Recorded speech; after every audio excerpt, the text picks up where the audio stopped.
Keeper Carol Gertz watches as the two lions approach each other. One is a lioness named Masaya, and she was once a caged promotional tool for her cruel former owners. The other is a 4-month-old lion cub called Nero, who used to belong to a circus.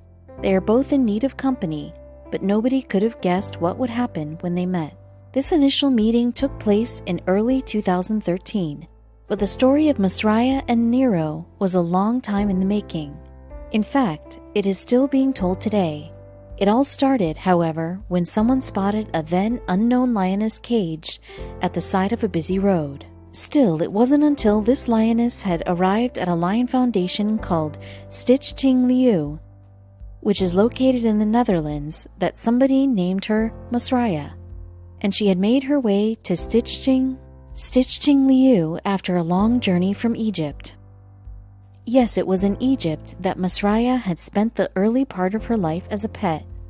Then a street trader purchased her, and this trader subsequently used her as seemingly little more than a promotional tool and photography prop for his services. Indeed, someone declawed the poor lioness to allow tourists to pose with her for souvenir photographs. And when Masaya grew too large to handle, her owner restricted her to a tiny cage. In fact, Masaya spent the majority of her time in that cage until she was around 2 years old. Worse, her owner kept her on display outside a shop in Cairo. Masaya's life changed, however, after a German woman named Saskia Brandt saw her on the busy street.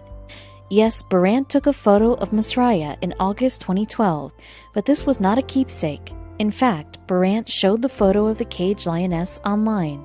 Brandt then began a petition to help free Masaya. Moreover, this act drew the attention of UK-based organization Spots and Stripes Conservation, and it assisted with the fundraising. In February 2013, the organization even helped purchase Masaya from her owner, and with the help of KLM Airlines and the Netherlands Zoologistics, it aided in transferring her to Ting Leu, which means Lion Foundation in Dutch. Many of the cats at Ting Leu come from the countries that have recently enacted a law banning the use of wild animals in circuses, but getting them there can be tricky. Some circuses, for instance, fight such laws, as was the case with this mountain lion, which was eventually rescued from a Peruvian circus. But more often, there is a sudden influx of big cat rescues needing a home. Sadly, many of these cats share similar stories of mistreatment to Masaya's. Indeed, when Masaya arrived at Ting Leu, she could barely walk. Understandably, she was severely weakened from living in a cramped cage and eating a diet lacking in red meat. Furthermore, Masaya could no longer survive in the wild on her own because of her declawing. In fact, declawing is one of the most common reasons why circus cats need sanctuary and cannot return to the wild. After all, they can no longer hunt successfully, and staff will need to give them food for the rest of their lives. But luckily for this lioness, the goal of Ting Leu is to provide big cats shelter and care for as long as they need. So things finally began to look up for Masaya. Yes, in the Netherlands, sanctuary staff treated the lioness with dignity, and she had a spacious enclosure with a garden to enjoy. Masaya could even go outside and roll in the dirt. Perhaps best of all, though, once she arrived at Ting Leu, Masaya found a lifelong companion in a young lion cub. It came about because the sanctuary placed Masaya in an adjacent enclosure to Nero. The young cub had arrived 2 months earlier, having been rescued from a French circus. Moreover, Nero had been taken from his mother and served as a petting cub for a circus sideshow, and, like Masaya, Nero too had been used as a prop in tourist photographs. In fact, the cub had been born into a circus life, and that was all he knew, and this was despite the French circus that had used his mom in an act having already stopped its lion show before he was born. Still, the circus soon sold the lioness's only surviving cub to another circus, and all of this, amazingly, happened before Nero had even turned 4 months old. Like Masaya, then, the cub had spent most of his days in a cramped cage, except when someone wanted to take a picture with him. One day, though, a concerned citizen called the Lion Foundation to report Nero's mistreatment. As a result, Nero was rescued shortly thereafter and brought to Ting Leu, where he met Masaya. Unfortunately for all, it was immediately clear that Masaya and Nero enjoyed each other's company. In fact, they even started playing and interacting through the fence separating them. This is why employees at Ting Leu decided to pair the two up in an enclosure together, and heartwarmingly, the lions bonded quickly, and they haven't left each other's sides since. Indeed, Masaya became something of a mother figure to young Nero, and Nero was a companion to the lioness. For example, the two played together, slept together, and learned from each other. It could, therefore, have been a stumbling block in their relationship when Ting Leu eventually decided that it was time for Masaya to return to her native Africa. But by then, Masaya and Nero were a package deal, so the two made the move together. Yes, in May 2015, Masaya and Nero took the journey together to the Emoya Big Cat Sanctuary in South Africa. This haven for lions recently also took in 33 rescued circus lions. Emoya is located on the Huster family private Bahati estate. In fact, Savannah Huster started the sanctuary when she was only 16 years old. The first cat arrived at the sanctuary in June 2013, and many more have followed. In May 2016, for instance, Emoya Big Cat Sanctuary agreed to take in 33 rescued cats from South America. In fact, Emoya partnered with Animal Defenders International, ADI, to successfully carry out the biggest animal airlift to date to bring the cats to South Africa. Spanning 5,000 hectares of land, Emoya is now home to more than 42 big cats, including 40 lions and 2 Siberian tigers. The cats live in semi-wild enclosures, giving them ample space to roam in a natural habitat. And within the reserve are mountainous regions, sweeping grassland, and river gorges, according to Emoya's website. Masaya and Nero had a long journey ahead of them to reach the rippling fields of Emoya, however. First, Ting Leu staff had to coax the two lions into specialized animal carriers. These then carried them to the airport, and then all the way to Johannesburg, South Africa. From Johannesburg, Masaya and Nero traveled to the Valwater region of Limpopo Province, South Africa. Finally, they arrived at the Emoya Big Cat Sanctuary and tentatively took their first steps out of their carriers onto the soil of their new, vast enclosure. And Facebook photos showed the pair being quite content in their new home.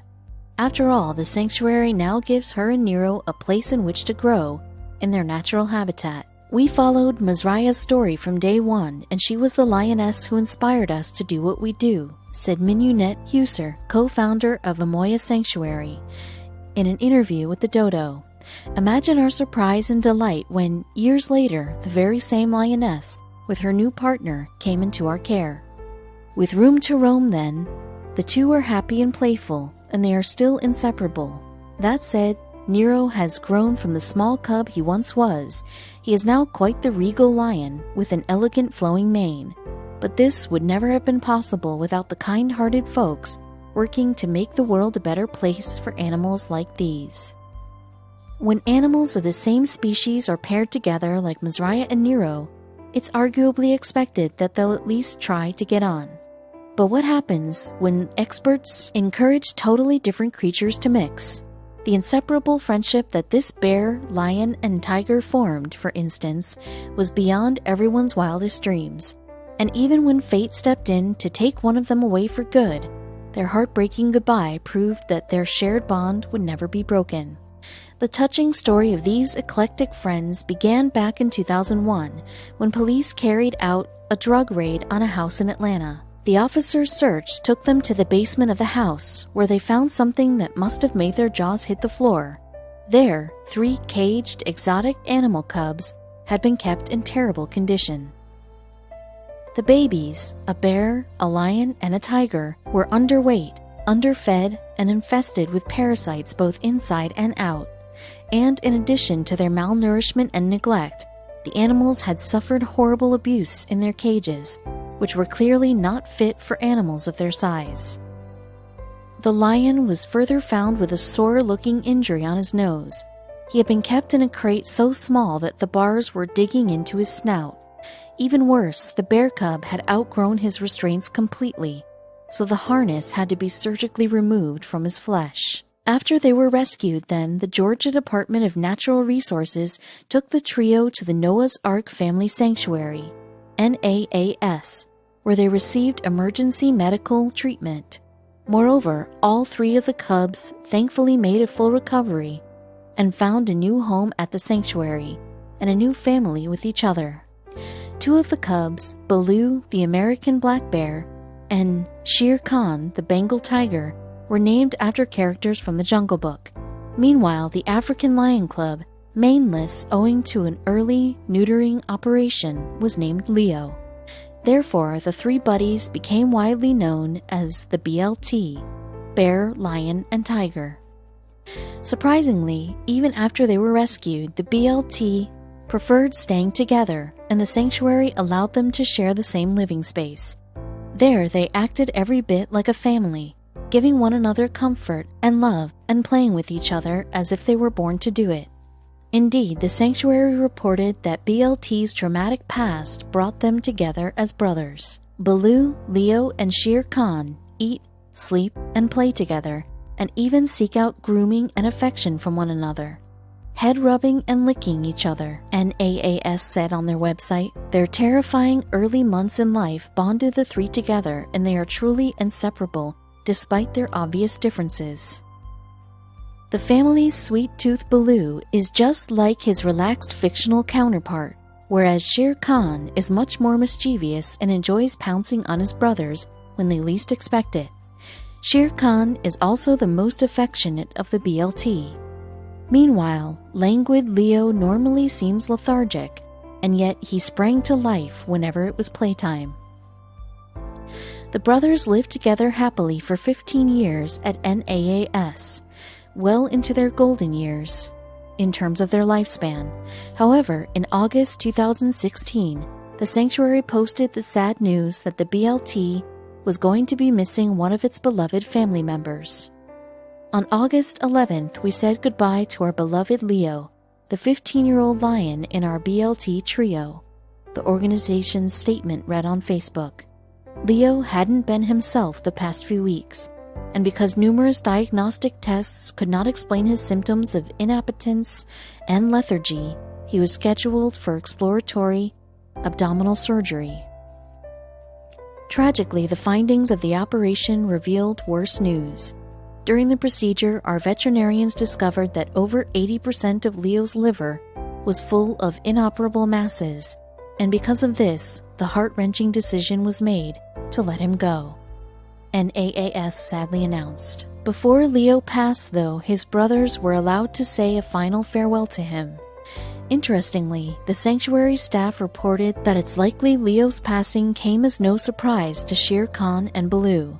According to the Facebook spokesperson for NAAS, the BLT brothers probably noticed Leo's health problems before his caretakers did. Animals are so perceptive, NAAS wrote. With the incredible bond the BLT had since being rescued together from a drug dealer's basement in 2001, it is highly likely that Baloo and Shere Khan knew their lion brother was terminally ill long before Leo began displaying outward symptoms. Because of the tight bond the BLT shared then, the sanctuary staff are also taking extra precautions to monitor Leo's brothers for behavioral changes. So far, Baloo and Shere Khan are coping remarkably well with Leo's absence. Of course, Leo will be missed by many humans as well, but instead of having a solemn ceremony, NAAS held a celebration of life event for staff and guests. A wonderful time was had by all as we came together on August 27th to remember Leo, the Lion of Noah's Ark, NAAS reported. For those who couldn't make the event, the celebration was broadcast live on social media. On the occasion, volunteers baked cakes, a photo wall became covered with flowers, and admirers of all ages filled Leo's memorial book with touching sentiments. To further commemorate his memory, a lion statue was placed on his grave next to the clubhouse where the brothers would spend their time together. And it seemed that the surviving brothers paid a heart-wrenching tribute to their past family member when they saw the statue for the first time. Guests at Leo's Celebration of Life event this past Saturday were able to see Baloo and Shere Khan investigate the new statue, NAAS reported. And of course, silly old Baloo put on quite the show, rubbing against and loving on Leo's memorial. The support from Leo's fans was also deeply appreciated. We are beyond grateful for the overwhelming support of the public during such a difficult time, and we continue to be amazed by how many lives the BLT has impacted. The Sanctuary wrote on Facebook, "Leo was truly one of a kind and will